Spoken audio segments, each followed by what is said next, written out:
معاویہ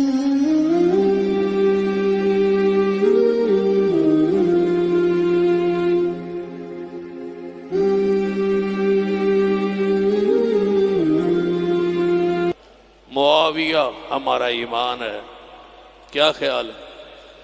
میرے اور آپ کے محبوب جناب محمد صلی اللہ علیہ وسلم مشکل وقت میں جو حدیث پہ عمل کرے، ہم میں جنہوں نے مشکل اوقات میں اس بزرگ کو بھی جانتا ہوں جس کا افغانستان میں ہاتھ کاٹ دیا گیا رفع الیدین کی وجہ سے.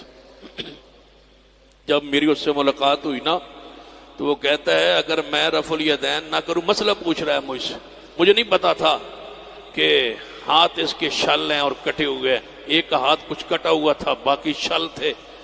تو کہتا ہے جی میرے ہاتھ بیمار ہیں، شل ہیں، اوپر نہیں ہوتے، تو جب رفع الیدین کا وقت آتا ہے نا تو میرے ہاتھ اوپر نہیں ہوتے، تو میری نماز ہو جاتی. تو میں نے کہا آپ کے ہاتھوں کو ہوا کیا ہے؟ کہتا ہے میں افغان کی قید میں رہا، انہوں نے رفع الیدین کی وجہ سے مار مار کے میرے ہاتھوں کی قوت ختم کر دی، اب اوپر نہیں ہوتے. میں نے کہا بزرگوں پریشان نہ ہو، تمہیں تو دوہرا ثواب ہوتا ہوگا. جب رفع الیدین کا وقت ہوگا اور تم ہاتھ اٹھاتے نیکی کوشش کرو گے اور آگے ہاتھ نہیں اٹھتے ہوں گے، تمہیں تو دوہرا ثواب ہوتا ہوگا نا کہ تمہاری ہاتھ شل ہی پیغمبر کی سنت کی وجہ سے ہوگا. جانتے ہو غزنوی خاندان کو کہا گیا تھا کابل چھوڑ دو یا آمین اور رفع الیدین چھوڑ دو، تو خاندان غزنویہ کی چشم و چراغ نے فرمایا تھا رفع الیدین نہیں چھوڑ سکتا، کابل کو چھوڑ سکتا ہو. ہم نے قربانیاں دی ہے، ایک ایک سنت پر پیرا دیا ہے، ایک ایک سنت پر. لوگ ہم سے پوچھتے ہیں، ایک بندہ مجھ سے پوچھتا ہے رفع الیدین نہ کریں تو نماز ہو جاتی ہے. میں نے کہا تم اختیار کس نے دی ہے یہ مسئلہ پوچھنے کا؟ یہ سوال ہی باطل ہے.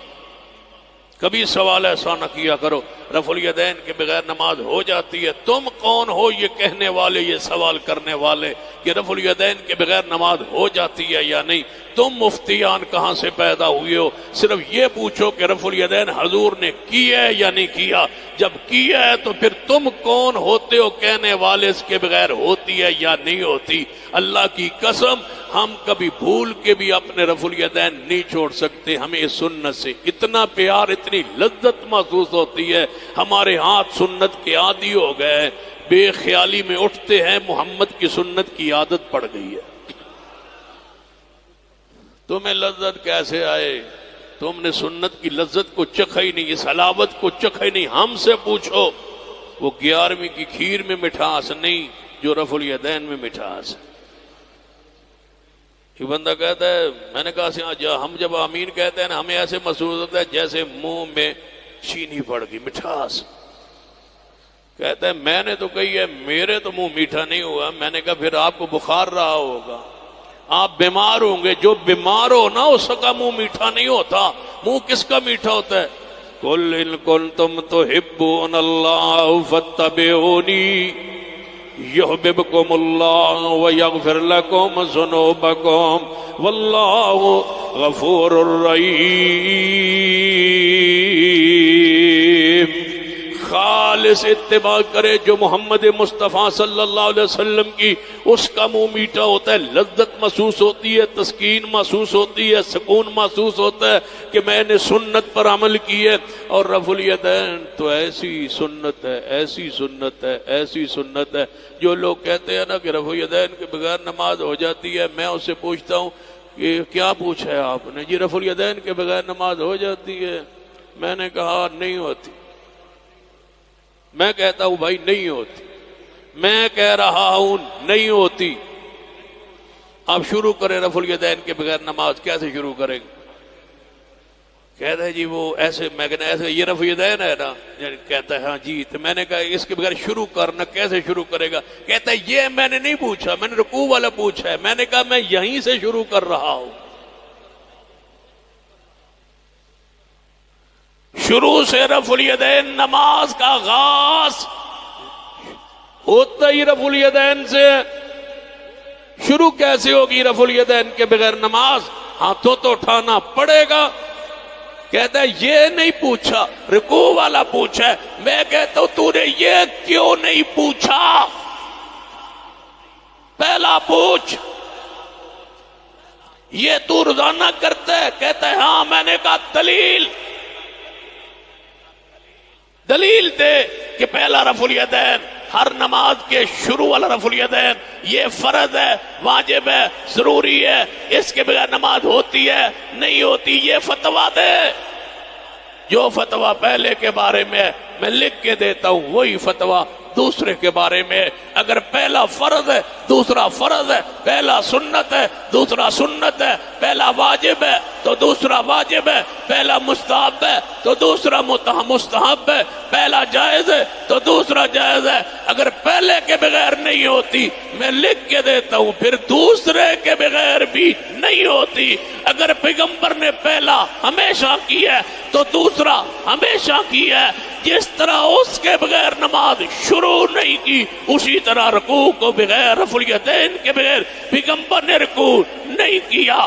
میں اس وقت آپ کے سامنے باوضو حاضر ہوں، رب اکبر کی قسم ہے، قرآن کو تو ہاتھ میں لے کے کہہ سکتا ہوں، سر پہ کہو تو اٹھا کے کہہ سکتا ہوں، بیت اللہ کے اندر داخل ہو کے خلاف کعبہ پکڑ کے کہہ سکتا ہوں، میرے پیغمبر نے ایک نماز کی ایک رکعت کا ایک رکوع بھی رفع الیدین کے بغیر نہیں کیا۔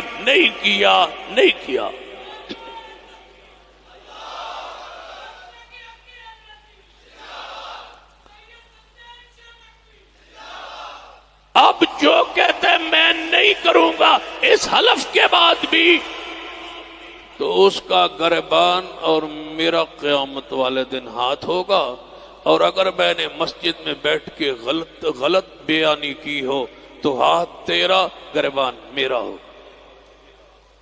اللہ کی عدالت ہوگی۔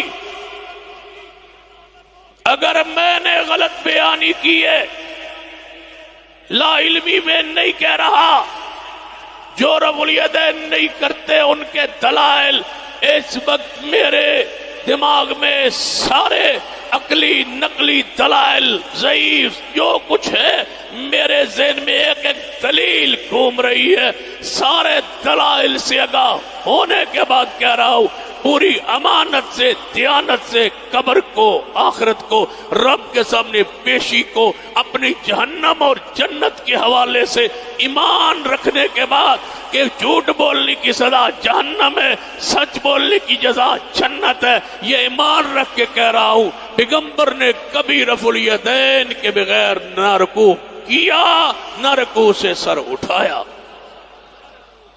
آخرت قبر کو سامنے رکھ کے کہا ہے، اس لیے کہتا ہوں جو کرے گا اس حلف کے بعد نہیں کرتا تو قیامت والے دن ہاتھ میرا اور گریبان اس کا ہوگا۔ میں نے اپنی ذمہ داری فریضہ پورا کر دیا، اور اگر میں نے غلط بیانی سے کام لیا وہ کرتا رہا، میرے کہنے پر میری تحقیق پر میری گفتگو بات سن کر وہ کرتا رہا، اگر غلط بیانی ہو قیامت والے دن تو میں تمہارے اس بوجھ کو اپنے ذمہ لینے کے لیے تیار ہوں کہ ہاتھ تمہارا ہوگا گریبان میرا ہوگا، لیکن ہاتھ جوڑ کے کہوں گا نماز پہ کمپرومائز کسی مولوی کے کہنے پہ نہ کرنا، نماز وہی پڑھنا جو حضور کو صحابہ نے پڑھتے ہوئے دیکھا ہے۔ سردی کی شدت تھی، مالک بن اویرس فرماتے ہیں میں سردی کی شدت میں مدینے میں آیا تو صحابہ کو میں نے دیکھا چادروں سے ہاتھ باہر نکال کے رفع الیدین کرتے تھے۔ ہمیں سنت کو چھوڑ دیں، جس پر 400 سے زیادہ احادیث ہوں اس کو چھوڑ دے، جس پر امام بخاری کتاب لکھے مسئلہ رفع الیدین پر جز رفع الیدین ہم اس کو چھوڑ دیں، جس پر عبداللہ بن عمر کنکریاں مارے اس شخص کو جو رفع الیدین نہ کرے ہم اس سنت کو چھوڑ دیں،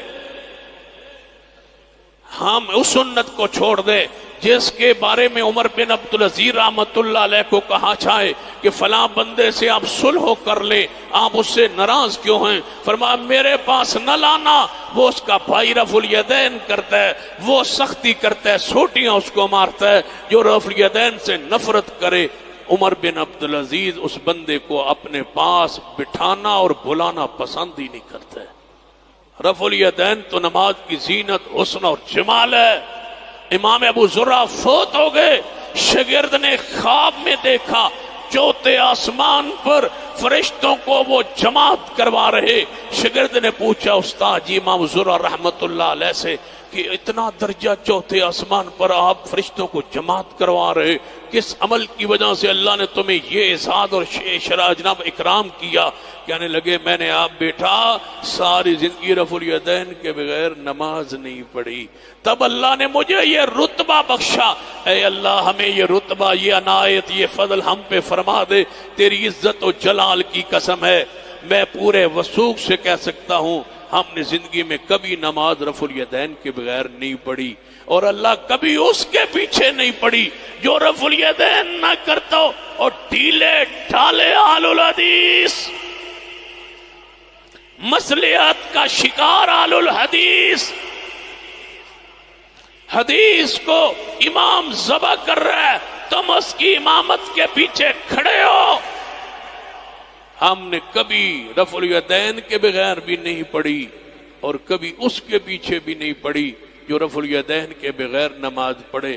ہم اس سنت کو اس طرح لیتے ہیں جس طرح ہماری جان ایک ایک سنت پہ ہماری جان قربان ہے۔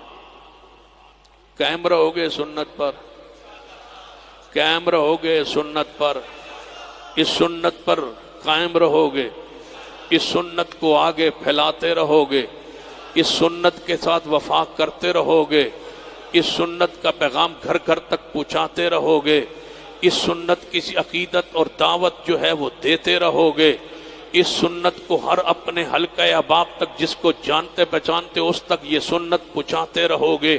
یہ ہے رسول اللہ کی نماز، یہ ہے رسول اللہ کی نماز، یہ ہے رسول اللہ کی نماز۔ نماز پہ پھنس گئے، قیامت والے دن اگلے معاملات پوچھے نہیں جائیں گے۔ نماز درست کر لو، نماز درست کر لو، نماز درست کر لو۔ تبھی مولوی بہادر بیگ نے کہا تھا نمازیں ٹھیک کروا لو، نمازیں ٹھیک کروا لو، نمازیں ٹھیک کروا لو، ٹوٹیاں پھٹیاں نمازاں ٹھیک کروا لو، اپنی نمازیں سنت کے مطابق بنا لو، نماز سنت کے مطابق پڑھو، لذت بھی آئے گی، سکون بھی ہوگا، خشوع بھی آئے گا، خضوع بھی ہوگا، اللہ قبول بھی کرے گا۔ اگر نماز جنت کی چابی ہے، چابی کا تھوڑا سا دندہ ٹیڑھا ہو جائے تو دروازہ نیچے کھلتا، نماز سنت کے مطابق نہ ہوئی دروازہ جنت کا نہیں کھلے گا۔ نماز درست کر لو، نماز درست کر لو، سنت کے مطابق نماز پڑھ لو۔ تبھی حضور نے ممبر پہ کھڑے ہو کے نماز پڑھی تھی تاکہ صحابہ دیکھ لیں کہ مصطفیٰ کیسے نماز پڑھتے ہیں۔ نماز اگر کوئی شخص مسجد میں آ کے نماز پڑھتا سنت کے خلاف ہوتی، حضور بلاتے اس کو، ارج فصل فإنک لم تصلی، جہاں تو نماز پڑھ، تو نے نماز نہیں پڑھی، تو نے نماز نہیں پڑھی۔ لوگ کہتے ہیں ہم لوگوں کو پکڑ کے، ہم لوگوں کو جوڑ کے، ہم لوگوں کو پیچھے دوڑ کے، بستر اٹھا کے، محنت کر کے مسجد میں لاتے ہیں۔ آگے یہ اہل حدیث کہتے ہیں تیری نہیں ہوتی، اللہ کے بندو آنے دو، آہستہ ٹھیک ہو جائے گی۔ سن لو، آیا تھا مسجد نبی میں، حضور نے دیکھا تھا نماز پڑھتے، فرمایا تھا نہیں ہوئی، تیری نہیں ہوئی، تو نے نہیں پڑھی۔ جس نے سنت کے مطابق نہیں پڑھی سمجھو اس نے نماز نہیں پڑھی۔ صحیح البخاری میں ہے، حذیفہ بن یمان نے فرمایا تھا تو نے نماز جو آج پڑھی ہے کتنا عرصہ ہوا؟ کہتے ہیں 40 سال ہو گئے۔ فرمایا تیری موت آ گئی، تیری موت دین محمد پہ نہیں ہوگی، تیری نماز سنت کے مطابق نہیں۔ نماز سنت کے مطابق، نماز صلاۃ رسول، نماز نبوی، جہاں اتنا خرچ ہو رہا ہے، سابقہ پر خرچ ہو رہا ہے، اتنا خرچ ہو رہا ہے، کھانے پر، پینے پر، سحریوں پر، افطاریوں پر خرچ ہو رہا ہے۔